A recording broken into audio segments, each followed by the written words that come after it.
સરોવર dam ભરાય, વધારે પાણીની માત્રા જોવા મળે તો નીચાણવાળા વિસ્તારોની કેવી સ્થિતિ સર્જાતી હોય છે તે બતાવ્યું. પરંતુ આ ગુજરાતની જીવાદોરી છે, તેના ભરાવવાના કેટલાક ફાયદા છે. આપ જુઓ, 9,000થી વધુ ગામ, આ નાનો આંકડો બિલકુલ નથી, 9,000થી વધુ ગામોને પીવાનું પાણી મળી રહે છે જ્યારે સરદાર સરોવર ડેમ ભરાય છે ત્યારે.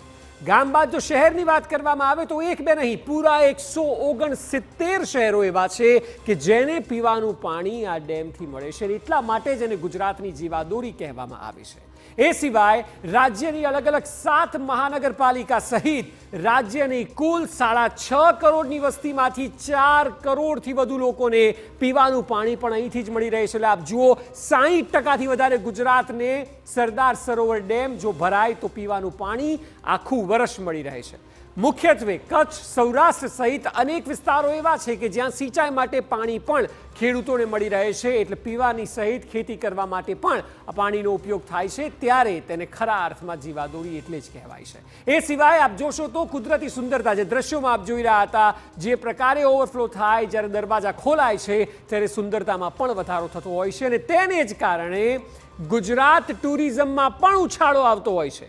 જે પ્રકારે કેવડિયાને ડેવલપ કરવામાં આવ્યું છે ત્યાં પણ સ્ટેચ્યુ ઓફ યુનિટી અને નર્મદામાં જ્યારે ડેમ ઓવરફ્લો થાય, આ તમામ બાબતોને લીધે ગુજરાતની આવક વધે છે, ટુરિઝમ વધે છે અને એ પણ એનો એક મુખ્ય ફાયદો છે.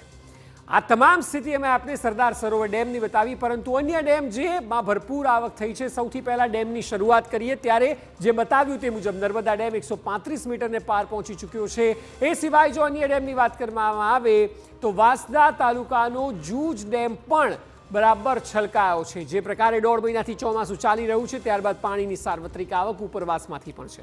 ઉકાઈ ડેમના કુલ 6 દરવાજા ખોલાયા છે અને 6 દરવાજા 4 ફૂટ સુધી ખોલાવવામાં આવ્યા છે. એ સિવાય જે પાણીની આવક છે તે કુલ પાણીની આવક 60,517 ક્યુસેક જોવા મળી રહી છે.